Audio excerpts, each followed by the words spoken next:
Hello, my name's Alex, and I'm gonna show you how to take some first steps with Nouveau, which is CouchDB's new full-text search feature, as we've probably surmised from the first talk. But there's more to it, so let's go through it. What is Nouveau? It is full-text search. Oh, why doesn't this work the way it should? There we go. And it's a from-scratch re-implementation of search with Lucene. So there have been previous implementations such as Clouseau, and this is a new one. It is currently an experimental beta feature, and this means, of course, there might be bugs, docs might be wrong, that kind of thing. So we'd really appreciate you giving it a spin, trying it out, and giving the CouchDB project feedback as well. And I'll tell you where and how to do that at the end of this talk. And just prepping for this talk has already led to 5 bugs being fixed. So yeah, it's definitely worth trying it out. Everyone wins. And it is a future replacement for Clouseau and CouchDB search. Yeah, it's way more flexible than CouchDB views, and we'll see some examples of that in a bit. And I have a bit of a problem with my presenter notes. 1 second. What's going on? Let me just get that sorted out. These go down here, this goes up here. Full screen, please. Wonderful, much better. Okay, sorry for that. Right, so why was full-text search re-implemented from scratch? So the first reason, as with other things you might have already heard, is maintainability. So the predecessor, Clouseau, was implemented in Scala with Scalang, and Scalang is effectively end of life, and it's difficult to find devs who can actually work with it. So that's always a good reason to switch. Performance is much better, so it uses modern Java and using modern best practices and harnessing latest performance optimizations, both in Lucene and the JVM. What's also relevant for maintainability is that you, of course, you don't need to know Scala, but you don't need to know Erlang either. You don't need to be a CouchDB core developer to contribute here. If you know Java, you're also very eligible. We can get more features because Scalang being end of life effectively meant that we couldn't use newer versions of Lucene, and we're missing out on all the good new Lucene stuff. So lots of good reasons. But enough of that, let's actually give it a spin, try it out. How do you do this? So setting it up is a bit easier than with the previous versions because, as Jan already mentioned, it now ships with CouchDB. But before we can start the Nouveau server, we have to tell CouchDB to actually use Nouveau. It's very simple. So in the config file, you just add a Nouveau section and set enable to true. I'm assuming in this case it runs on the same machine, but you can also have it run on a different machine with the URL option.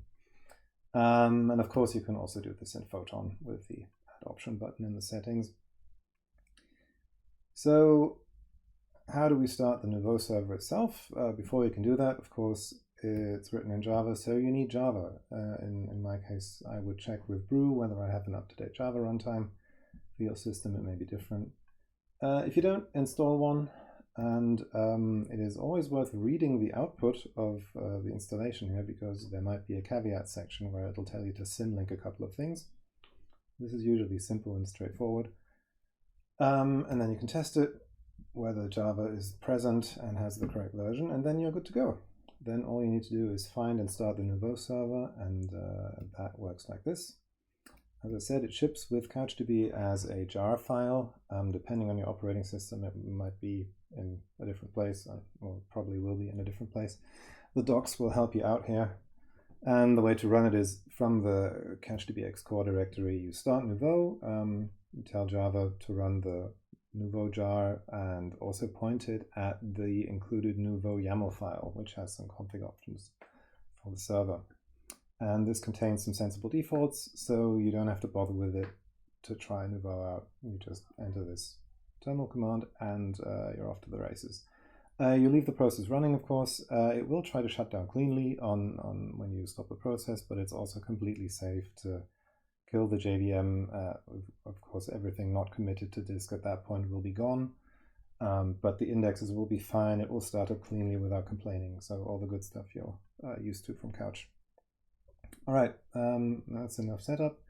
Let's do some full text searching. So this is very similar to using any other sort of view. You need a design doc. You build an index, a Nouveau index in this case, and then you send a query to it. So let's do the index first.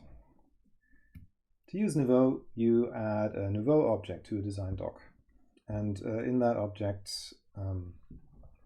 you have a bunch of indexes, and they're named. So in this case, animals is the name of the index, and then the index key in that object holds the function that will be run for every document in the database, and then emits stuff into the index. You can have several of these, of course, and the indexes are built the same way other CouchDB indexes are. So the first search request will cause it to be built, or the auto indexer might do it in the background. That's the same as you're used to. Before we can build an index, we need to know what types of data we're sending into it. So there are currently 4 types of index field supported. You might know that Lucene has more, but CouchDB's Nouveau currently has 4. There might be more in the future, but these are the useful ones for now. Text, this is the really fun one, which can do all the really powerful stuff with full text search. So you get case folding, you get stemming, so searching for plurals will reveal the singulars and the other way around. Full text search, you get wildcards, regex searching, fuzzy matching, word proximity searches, all kinds of great stuff. What you don't get with this type is sorting and range queries and faceting. For that, there's a second type which also handles text that is called string. And here you can do the sorting, the counting, the faceting, the range queries, but you don't get all the search superpowers like you get from text. You can search through these with, if you specify a specific analyzer, but we're not going to show that today, but it is possible. There's also double, which is the number-ish field type. So this is good for sorting, range queries, faceting, all that kind of thing. It can only take numbers, so you would want to make sure that you're actually only passing numbers to this index then. The same is true for the string, actually, so don't send things to the types that don't match the types. We're going to show more about that in a second. The last one is stored, and all this really does, this works a bit like the fields object in a Mango query. It just tells Nouveau to return specific fields with the response. But they're not actually used in the index. You can't search or sort or do anything with them. They're just like metadata that you can pass along anything arbitrary you want from the documents. But you can also pass back individual fields using the other types as well. So you don't need to do include docs, you don't need to do another query to get the document if you just want some of the data from the document. Right, let's do some full text searching. We have an example database we're going to be using, and it's filled with products. They look a bit like this. They have some string fields like name, description, department, material, a couple of colors, and a couple of numbers, price, rating, a number of ratings. This is a really terrible recycled rubber computer, apparently. Dismal ratings. And in a full text search, we'd want to search the strings, probably. There's no real point in searching in the numbers. So let's add these to an index. As I said, the way you do this, get a design doc, add the Nouveau object, put another object in for the index, and then add an index function. The index function has the doc inside that you can always use, and it is very relevant that you use so-called guard clauses to check that all the data you're trying to access is actually in the document, because index generation will not go well if it tries to access data that isn't there. So if we want to emit the name into the index, we have to check that doc name is actually present. And then we use an index function which takes 3 to 4 arguments. The first is the type, so text, string, double, stored. Second is the name of the field, and the third argument is the value of the field. So let's emit two fields into this index, the name and the description, and let's try out what we can do with this now. So that's the wrong window. 1 second. Where am I trying to go? Here. So if you just send a GET request to the URL of this index, I'm not going to go into the URL structure. That's in the docs. It's not very exciting. You'll get an error that says the queue parameter is mandatory. So let's add a queue parameter. And there's a wildcard for queue that just returns everything. So let's try that first. I see there's 12,000 documents in our CouchDB, and we're getting nothing back except the ID and the Lucene score. Like, how relevant is this to the query? Since we didn't query anything, they all have the same relevance. Now let's do a proper query. So before the colon goes the name, after the colon goes the search value. So let's say we're looking for cheeses, and yeah, this will search the name field for cheeses. Now this isn't very instructive because we can't see what we're doing or what we're getting back. So let's do include docs as well. And now we can actually see what we're doing. So we're getting 513 cheeses back, and yeah, they all have the word cheese in the name. Great, fantastic. If we want to search for something in the description, we can also do that. That also works wonderful. But if we want to search across these fields, which is kind of the whole point of full text search, we need to do something like this with a logical operator. So that will work, but that doesn't scale very well because we're going across 5 fields and possibly more for other documents. This is a bad approach, so let's not do this. Let's build our index differently. So let's build a single index field that concatenates all of the text of each doc.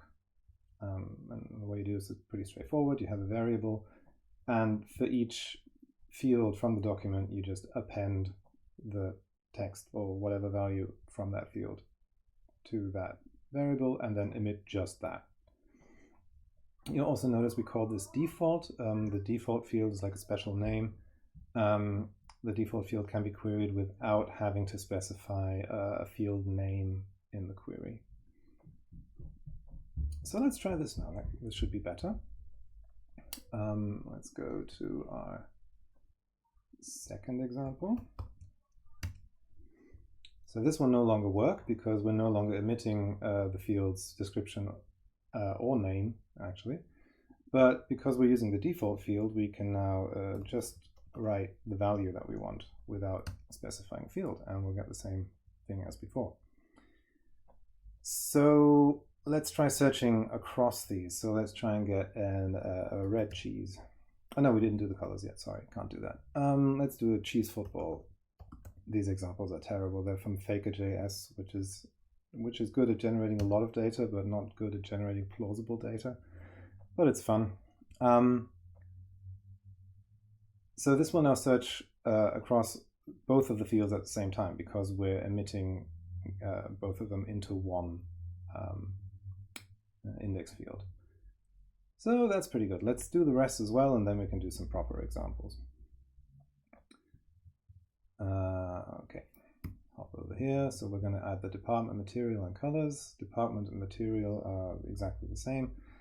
The color is an array of strings, so we just join that and make it into a string, add it to the end. And now we can do fun stuff. So let's do the concrete lime football. And here is a concrete football that is not lime. Apparently there is none, so it does the next best thing. Do we have a concrete red football, for example? No, not. Oh, unlucky with our concrete footballs. Well, if I do olive, I just get the same one back, so that doesn't make much sense. But in any case, it does search across. Oh, it doesn't search across them because I didn't switch the index. You might be getting a mistake here. 3, that's the correct one. So now if we do the concrete lime football, we get a concrete lime football. Fantastic, that's what we wanted. Yeah, again, results are sorted by relevance. So this is the most relevant, concrete football. The others have lower values, possibly because one of these might be missing. But now, since we don't have to bother with all the logical operators to join these fields together, we can now use the logical operators to, for example, force all of these to be here. So this should give us fewer hits. Might have just found another bug there. Right? Yeah, that works, see? If we say we want concrete and lime and football to be in there, we only get 16 hits. And yeah, that does what we want. I'm going to show you proximity search because you might want to search for an exact phrase. So the way to do that is to put those in quotes and use the proximity search syntax from Lucene and say these can only be one word apart. And that will then search for exactly this string and will give us a single hit. But since we might be getting these search results from users, we shouldn't trust that they can actually spell everything correctly. So we can use Lucene's fuzzy search to do these phrases. And here's an example of how that would work.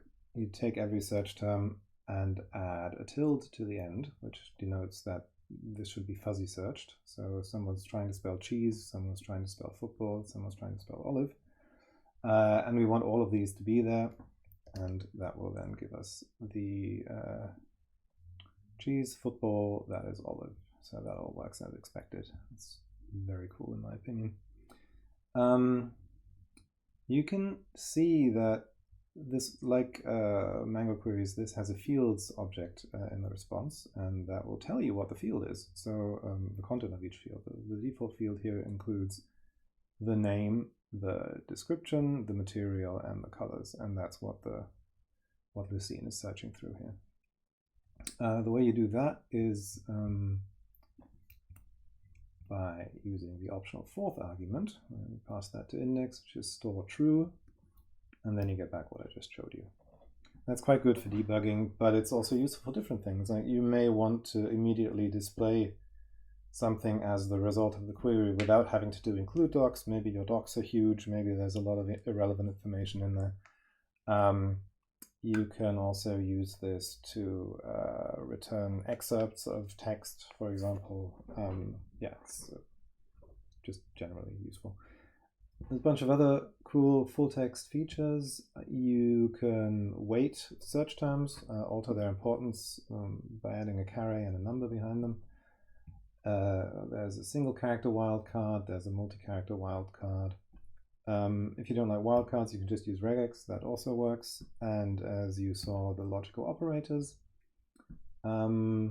where I'm now slightly skeptical about the plus, since we saw the and works, but the plus doesn't. Maybe we just found another small bug, but they are there. And we're going to try them out a bit more in the next bit. So what else is cool about having this powerful search? Facet searching. So this is, for example, if you're in a online retailer and in the left sidebar you can filter the products by various things like show me only things that are below 200 euros and have ratings between 4 and 5, but also have like more than 100 ratings and are made of wood or in the garden department or something. Those kinds of searches. The indexes for these look a bit different.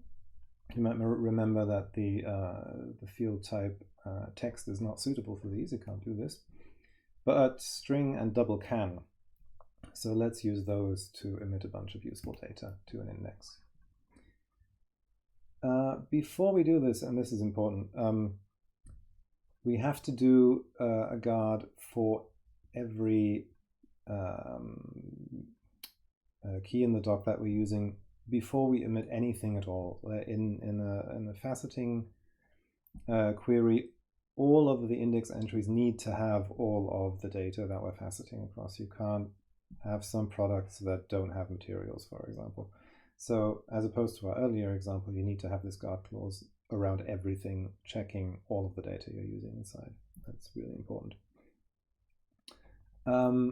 Yeah, so what we're doing is we're omitting the price, the rating, the number of ratings.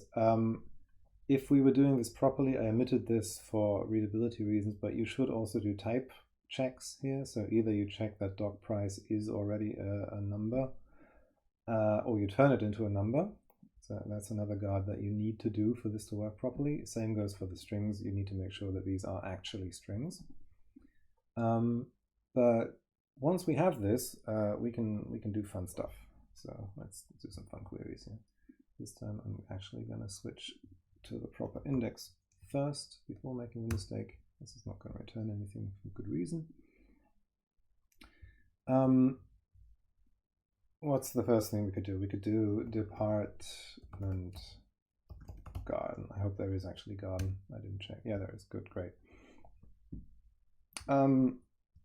Or department toys. That also works. Wonderful. Yeah, so let's just keep adding things to this and see.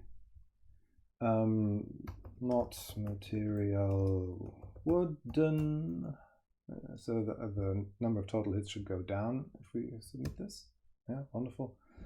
Let's also add a price range, because we want a cheap thing, but not a too cheap thing, because we are savvy consumers. Now we get more hits. What did I do? I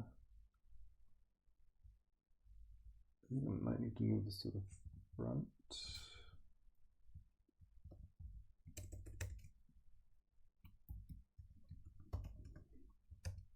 Yeah, that makes sense. As I sometimes copy some weird invisible space characters that don't get passed correctly. That was my mistake. So yeah, you can see already. You can compose some pretty complex queries that are really very useful and quite easy to use. But the best thing about this is that you can nest and combine logical operators across fields. So let's hope I don't get another one of those weird ones. Okay, let's go through this query. I want things that are not material frozen or material granite or in the industrial department. So yeah, this is a very easy way to make a fairly complicated query in this case. And yeah, you can just add as many of these as you like. There are two more things that I'd like to show you that are cool. There's a thing called counts. So counts will yeah, basically count the facets that you're interested in. So let's say I want to know how many departments and how many materials are there even in my set of results, so I can let people drill down a bit later on. The counts always appear at the end of the response, so let's go down there. I should have set a limit. There you go. You can see, okay, a couple of materials in the results, a couple of departments, and how many hits for each. You'll be able to configure how many of these you get back soon as well. And let me just do this so I don't have to scroll as far. There's another good one called ranges, and this lets you pre-sort or count. I'm not even sure how to explain this. I think I'll best show you. It lets you count things and then sort how you want to count them, or categorize how you want to count them. So let's say you want to count the prices and basically reduce them into two categories. Like the cheap ones are from 0 to 100, or to 99 rather, because max inclusive is false, and the expensive products are above 100. So if I submit this, then we'll get a ranges object back. It'll go through all of these and check them all and sort them into expensive or cheap. And now, because of course I started the price at 100, the results are a bit wonky, so let's do something more realistic. And you can see that it works. So yeah, these get sorted into the right place. Yeah, note that since we only have the double as the numberish type, and a double is effectively like a float-y thing, all the integers are also returned as floats. This might not be what you want, so they'll probably add an integer type in the future as well. But for all intents and purposes, this does work, but of course there are no fractional ratings or fractional years and that kind of thing. Anyway, I think that was a fairly good overview over some fun Nouveau features. That's it from me. So, oh look, I wrote the thing that I told you, but I didn't show you. Please do give Nouveau a spin. For this you need CouchDB 3.4.1 at least from CouchDBApache.org. You turn on Nouveau, there's some Nouveau install instructions, and then you need to learn how it works. And there are some Nouveau ddocs instructions. It should be easy to find on the docs website, I hope. And then ideally, after you've given it a spin, you tell us how it went. The options are as follows. On the CouchDB website, under the Contribute section, you'll find links to the CouchDB Slack IRC channel. You could also use the user mailing list if you're so inclined. And on GitHub, of course, there's the discussions and the issues, should you find any. Right. Thank you very much. And once again, any questions, please post them in the veto chat on the side, and then I'll take some time afterwards to answer them in writing, because usually the lag makes it somewhat difficult to have a proper conversation. Right, thanks very much. That's it from me.